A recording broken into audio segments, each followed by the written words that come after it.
आज बीए प्रथम वर्ष का द्वितीय प्रश्न पत्र का विषय लेकर उपस्थित हूँ। मेरा विषय है पूस की रात कहानी की तात्विक विवेचना, जो कि कथाकार मुंशी प्रेमचंद की चर्चित कहानी है। सर्वप्रथम मैं मुंशी प्रेमचंद के जीवन पर प्रकाश डालना चाहता हूं, जो कि मेरी दृष्टि से छात्रों के लिए महत्वपूर्ण रहेगा। प्रेमचंद का जन्म 31 जुलाई 1880 को बनारस के समीप लहमी गांव में हुआ था। उनके पिताजी डाकघर के कर्मचारी थे। मात्र 15 वर्ष की अवस्था में ही प्रेमचंद का विवाह हो गया था। प्रेमचंद का बचपन कठिनाइयों में व्यतीत हुआ। मात्र 8 वर्ष की अवस्था में उनकी मां का निधन हो गया तथा 16 वर्ष की अवस्था में पिताजी का भी निधन हो गया। उनकी प्रारंभिक शिक्षा किसी मौलवी के पास हुई, जो उन्हें फारसी और उर्दू की शिक्षा देते थे। प्रेमचंद का बचपन का नाम धनपत राय था। उस समय मदरसे में कोई रजिस्टर नहीं होता था। मौलवी साहब को भी फिक्र नहीं होती थी कि लड़के पढ़ने के लिए आते हैं या नहीं। फलस्वरूप नवाब राय मदरसे से गायब हो जाते थे। मदरसे से भागकर प्रेमचंद का दिन खेल कूद और शरारतों में व्यतीत होता था, जिनका जिक्र उनकी गुल्ली डंडा और चोरी कहानी में होता है। घर में भी दिमाता के सौतेले व्यवहार के कारण प्रेमचंद को घर के बाहर ही अच्छा लगता था। कुछ महीनों के अंतराल पिताजी का तबादला अलग अलग शहरों में होता रहता, जिससे प्रेमचंद को नए नए स्थानों का आनंद मिलता रहता। पिताजी का अधिकांश समय दफ्तर में व्यतीत होता था। मां की मृत्यु के पश्चात उन्हें थोड़ा बहुत प्रेम बड़ी बहन से मिला, परंतु वह भी शादी के बाद ससुराल चली गई।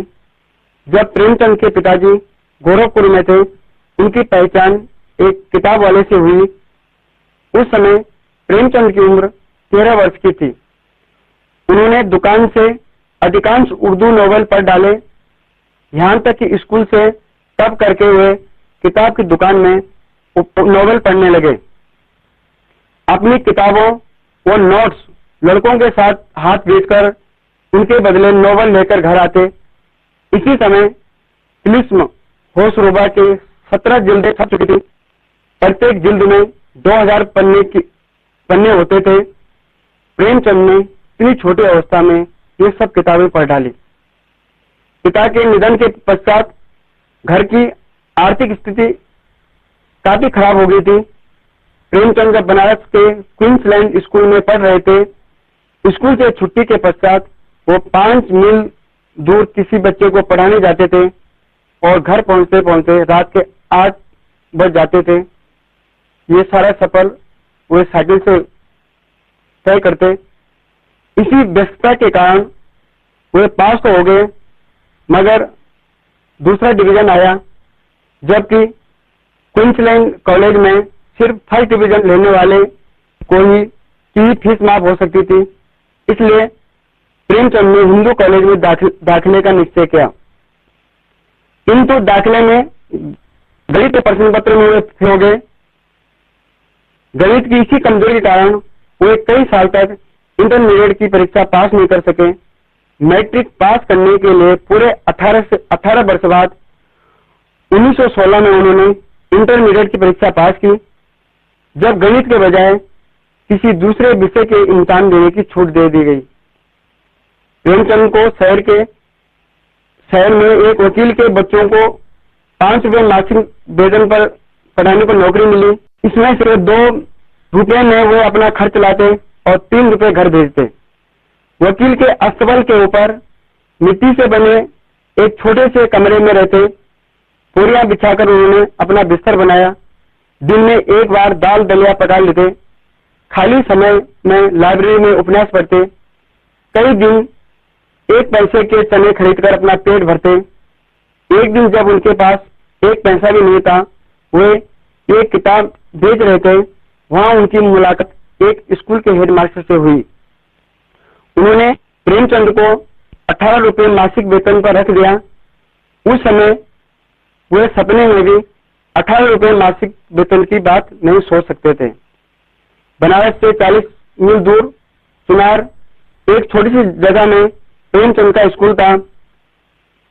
इस प्रकार स्कूल टीचर की हैसियत से उन्होंने अपनी जिंदगी की शुरुआत की और अगले 22 वर्ष तक स्कूलों में पढ़ाते रहे। स्कूल बंद होने के पश्चात वे बिल्कुल बेकार हो जाते, लेकिन खाली समय में खूब पढ़ा करते थे। इसके पश्चात प्रेमचंद सरकारी स्कूल में अध्यापक नियुक्त हुए, जिसमें उन्हें कई शहरों प्रतापगढ़, कानपुर, इलाहाबाद, हमीरपुर, गोरखपुर तमाम जगहों में कार्य करना पड़ा। उनके तबादले उनके साहित्य जीवन के लिए अच्छे साबित हुए। उन्हें नए नए लोग और नए नए अनुभव हासिल होते रहे। इसी बीच प्रेमचंद ने गंभीरता से लिखना आरंभ कर दिया था। आरंभ में उन्होंने उर्दू उपन्यास लिखे। उनका प्रथम हिंदी उपन्यास प्रेम 1907 में छपा, जिसमें एक विधवा की शादी करके उसका जीवन तबाह होने से बचाया है। प्रेमचंद की पहली शादी असफल होने पर उन्होंने स्वयं भी 1906 में एक बाल विधवा से विवाह किया था, जिसका नाम शिवरानी देवी था। इससे उनकी 6 संतानें हुई, जिसमें 3 जीवित थी। कहते हैं प्रेमचंद को प्रेमचंद बनाने में शिवरानी देवी का भी महान योगदान है। प्रेमचंद आजादी के आंदोलन में बाल गंगाधर के विचारों प्रभावित थे। स्वदेशी आंदोलन के द्वारा नौजवान संगठनों ने भी उन्हें प्रभावित किया था। इस दौरान प्रेमचंद ने देश भावना से ओतप्रोत कई कहानियां लिखी। ये कहानियां उनके सोजे वतन संग्रह में छप गई थी। इस किताब पर अंग्रेज सरकार ने प्रतिबंध लगा दिया था। इस समय तक प्रेमचंद नवाब राय नाम से लिखते थे। इसके पश्चात अंग्रेजों के आगे सिर झुकाने के बजाय उन्होंने प्रेमचंद नाम लिखने से शुरू किया और साथ ही उर्दू के स्थान पर हिंदी में लिखना शुरू किया। 1905 से लेकर 1981 तक दुनिया और हिंदुस्तान के इतिहास के लिए महत्वपूर्ण परिवर्तनों का समय था।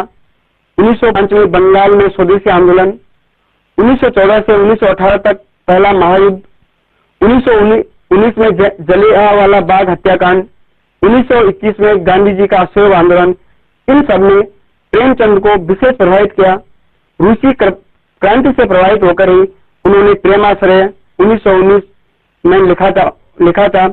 इस लिहाज से प्रेमचंद आजादी के आंदोलन के एक ऐसे सिपाही थे जिन्होंने राइफल के बजाय अपने हाथों में कलम पाई थी। रूसी साहित्यकार टॉलस्टॉय से भी प्रेमचंद की तुलना की जाती है। इस वक्त गांधी जी कांग्रेस के सबसे बड़े नेता बन गए थे। वे पूरे मुल्क का दौरा करके लोगों को स्वाधीनता की लड़ाई के लिए तैयार कर रहे थे। प्रेमचंद ने गांधी के आंदोलन से प्रभावित होकर 21 वर्ष पुरानी नौकरी छोड़ने का विचार कर लिया। फिर उनके सामने रोजी रोटी का मसला खड़ा हुआ। इस मध्य उन्होंने मर्यादा, माधुरी जैसे मासिक पत्रिकाओं का भी संपादन किया। गणेश चंद्र विद्यार्थी से प्रभावित होकर वे प्रेस के द्वारा स्वाधीनता और सामाजिक न्याय की लड़ाई जारी रखना चाहते थे। 1932 में उन्होंने बनारस के अपने प्रकाशन से ही मासिक पत्र हंस प्रकाशित करना शुरू किया, किंतु व्यापार कला के अभाव में उन्हें प्रेस चलाने में भी काफी मुश्किलें आई। इन तमाम मुश्किलों के बावजूद उनकी हिम्मत बुलंद थी और वे बराबर लिखते रहे। उन्होंने रंगभूमि, कायाकल्प, गबन, प्रतिज्ञा, निर्मला उपन्यास लिखे। 1931 में उन्होंने स्वतंत्रता आंदोलन की पृष्ठभूमि में कर्मभूमि उपन्यास लिखना शुरू किया।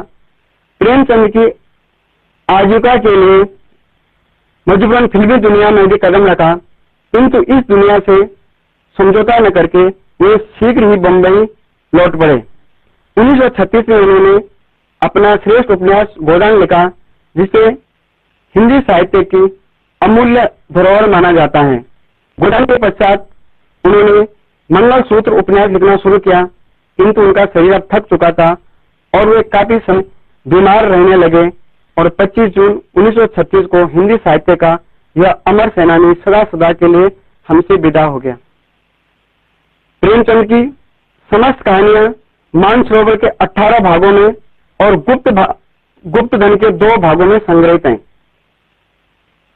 इन्हीं कहानियों में से प्रस्तुत पूछ की रात कहानी हमारे बीए प्रथम वर्ष के पाठ्यक्रम में है, जिसकी अब मैं तत्वों के आधार पर समीक्षा करूंगा। सर्वप्रथम कहानी का तत्व होता है कथावस्तु।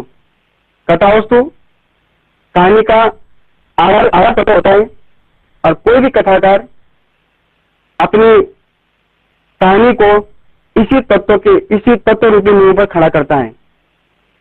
प्रेमचंद की कहानियों का कथा फलक किसान, मजदूर, ग्रामीण आदि है। इसका अतिरिक्त उन्होंने शहरी, ग्रामीण सभी पात्रों को अपनी कथाओं में लिया है। प्रेमचंद का कथानक सहज एवं सरस युक्त होता है। प्रेमचंद अपने कथानक में सामाजिक विषमताओं पर प्रहार करते हैं। प्रस्तुत कहानी पूछ की रात की कथा वस्तु भी एक ग्रामीण किसान के जीवन पर आधारित है, जो कि महाजन के उदारी के आगे विवश है और दूसरी तरफ कड़ाकी ठंड में उसे खेत में रात्रि व्यतीत करनी पड़ती है। कहानी को 4 भागों में विभक्त किया गया है। पहले भाग में हम देखते हैं कि प्रेमचंद और उसकी पत्नी मुन्नी के वार्तालाप से कहानी शुरू होती है, जहां पर यह जिक्र होता है कि किसी ढंग से उन्होंने मजदूरी करके 3 रुपए बचा रखे हैं और वो 3 रुपए उन्होंने अपने सर्दी में ठंड से मुक्त होने के लिए एक कम्बल खरीदने के लिए रखे हुए हैं। इसी बीच महाजन उनके घर में आता है और उस महाजन के गाली गलौज या भय से बचने के लिए मजबूर होकर के हल्को वो 3 रुपए महाजन को दे देता है, जिस पर हल्को और मुन्नी में बहस भी होती है। लेकिन मुन्नी भी इस बात को समझती है कि ठंड तो किसी ढंग से व्यतीत कर लेंगे, लेकिन महाजन की गाली गलौज को किस ढंग से कैसे उनका सामना किया जाए। अगले चरण में हम कहानी में देखते हैं कि प्रेमचंद का पात्र है। हल्को रात्रि व्यतीत करने के लिए खेत में है। पूछ की रात की भयानक ठंड है और उसके पास एक पुराना फटा हुआ कम्बल है। किसी प्रकार से ठंड व्यतीत नहीं हो पा रही है। वो बार बार चिलम पी रहा है, साथ में उसका कुत्ता भी है और रात्रि के ठंड से बेहोश होकर के वो कुत्ते से बातचीत भी कर रहा है। इसी बीच जब ठंड की अतिशयता बढ़ जाती है, वो कुत्ते को अपने सीने से लगा लेता है। कुछ समय के लिए ऐसा लगता है कि थोड़ा ठंड को उन्होंने नियंत्रण में कर लिया है, लेकिन इसी बीच जानवरों की आहट पाकर के, कुत्ते का नाम जबरा है, जबरा खेत में चला जाता है। फिर जब मजबूर होकर के हल्को ठंड का सामना नहीं कर पाता, तो फिर अगले चरण में देखते हैं कि उसको ठंड से बचने का एक उपाय सोचता है। सामने ही बगीचे में आम के पत्ते पड़े हुए हैं। वो सोचता है कि किसी ढंग से आम के पत्तों को एकत्रित करके मैं आग जला करके ठंड से अपने आप को मुक्त करूंगा। इस प्रकार से वो इसी कार्य में लग जाता है। पत्तों का बड़ा ढेर लगाता है। चिलम के लिए जो उसने आग ले जा रखी है, उसकी सहायता से आग जलाता है और इसी मध्य आग का एक बड़ा प्रकाश वहां पर हो जाता है। उस आग के आसपास हल्को को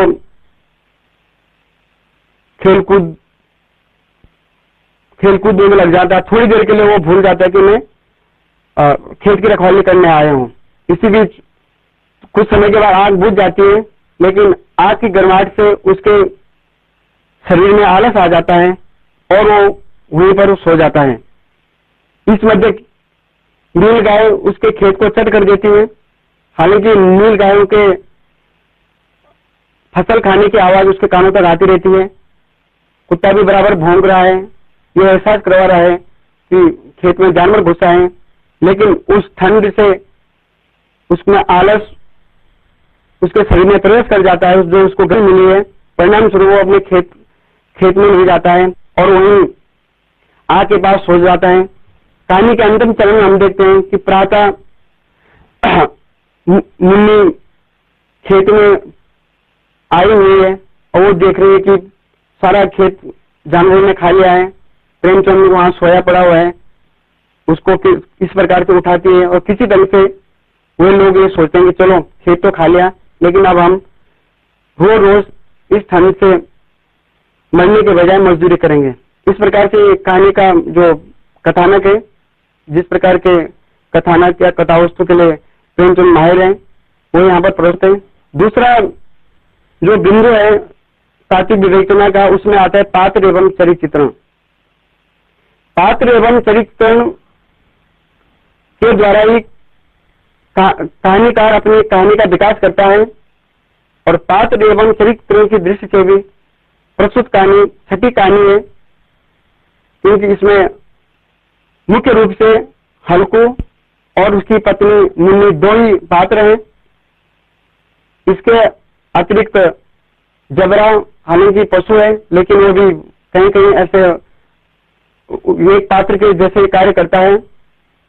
प्रेमचंद की कहानियों के पात्र सेवा, त्याग, राष्ट्र प्रेम एवं कर्तव्य निष्ठा के प्रतीक होते हैं। प्रेमचंद को हिंदी में चरित्र प्रधान कहानी लिखने का श्रेय जाता है। प्रेमचंद की कहानी के चरित्र चित्रण की सबसे बड़ी विशेषता यह है कि उनके साधारण से साधारण पात्र भी पात्रों को पाठकों को आकर्षित करते हैं।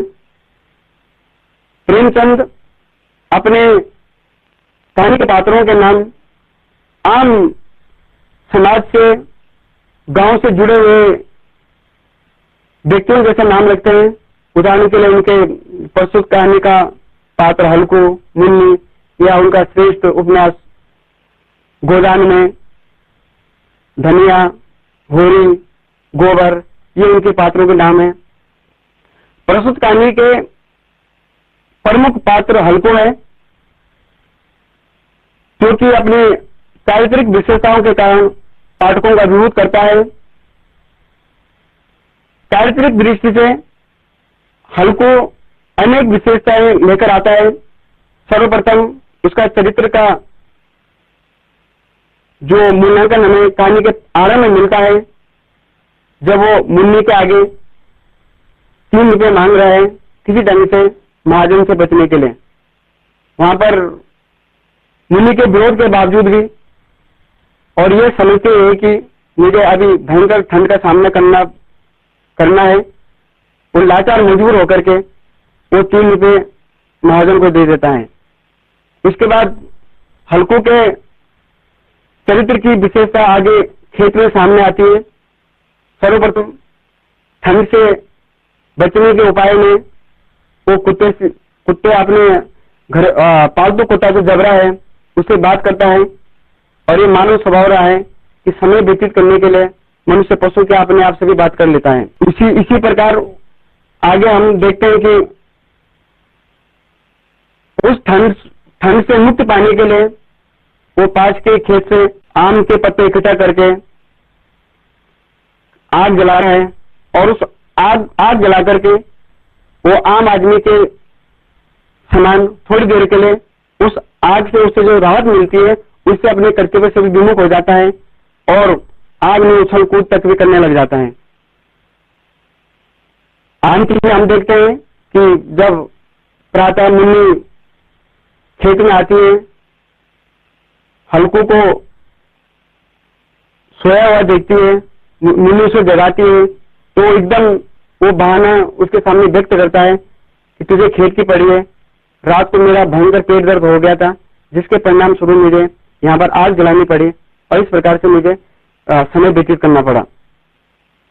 उसकी दूसरी प्रमुख पात्र जो मुन्नी है, वो हल्कू की अपेक्षा अधिक व्यावहारिक है,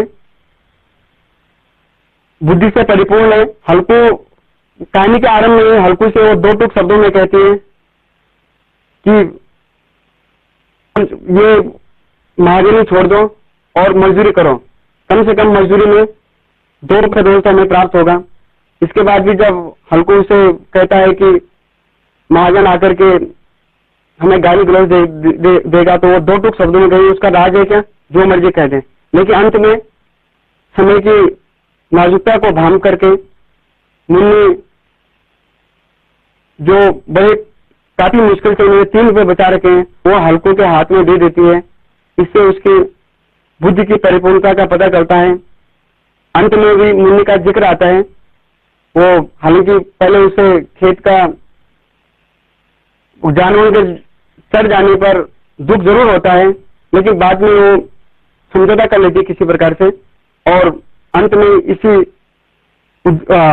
निष्कर्ष पर पहुंचते हैं कि चलो रोज रोज ठंड से मरने से अच्छा है कि हम मजदूरी करें और 2 पैसे रोज कमाएं। इस प्रकार पात्र और चरित्र की दृष्टि से भी प्रस्तुत कहानी महत्वपूर्ण कहानी है। कहानी का तीसरा तत्व होता है कथोपकथन, जिसे संवाद भी करें। वास्तव में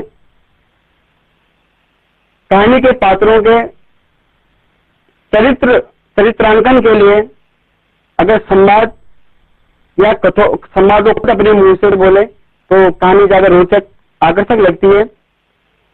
पात्रों का चरित्रण एवं कथानक का विकास संवाद योजना पर निर्भर होता है। यद्यपि प्रेमचंद की कहानियां वर्णन प्रधान है, वहां पर संवाद कम देखने को मिलते हैं, लेकिन परिवर्ती जो उन्होंने बाद की कहानियां लिखी उनमें काफी संवादों का प्रयोग किया है। इस प्रकार हम संवाद की दृष्टि से देखेंगे तो प्रेमचंद के संवादों में पहनापन है और वे स्वाभाविक भी लगते हैं। पूछ की रात की कहानी में कहानी के संवाद भी सहज भाव से आगे बढ़ते हैं। प्रस्तुत कहानी के संवाद संक्षिप्त एवं परिस्थिति के अनुकूल है। कहानी में संवाद योजना आरंभ के और अंतिम परिच्छेद में देखने को मिलती है।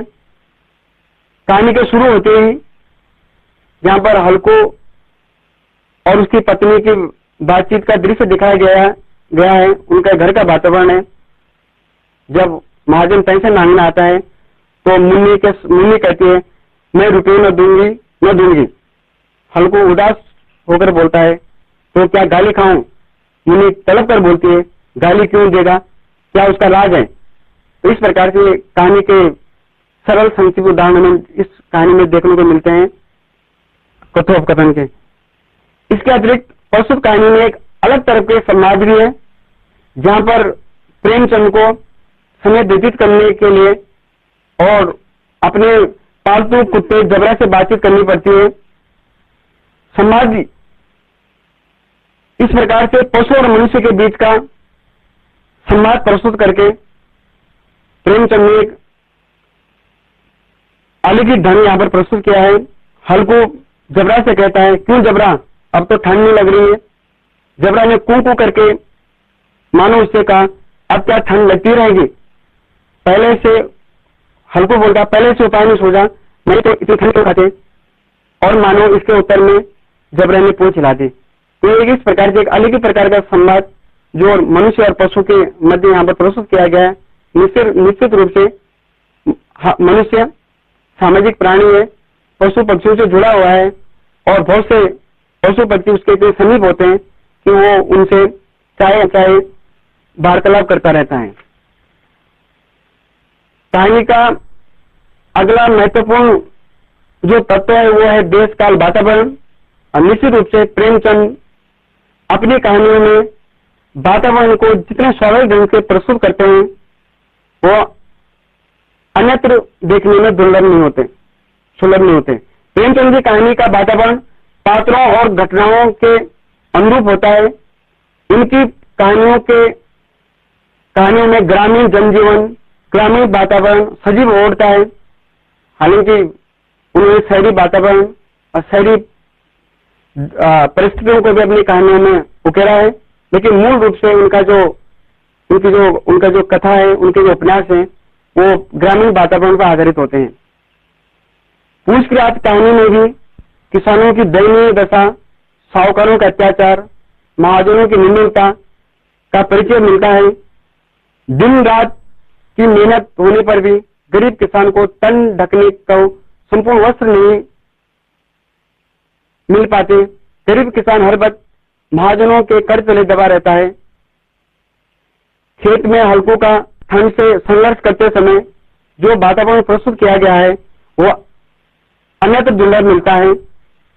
आग जलने पर हल्कों का आनंदित होकर के आग से खेल करना कहानी में नाटकीयता उपलब्ध कर देती है। अगर हम इसके चारों परिचय में देखें तो अलग अलग वातावरण यहाँ प्रस्तुत किया गया है। जहाँ प्रथम परिच्छेद में हल्को और मुनि के वार्तालाप में प्रेमचंद ने हल्को के घर के वातावरण को प्रस्तुत किया है।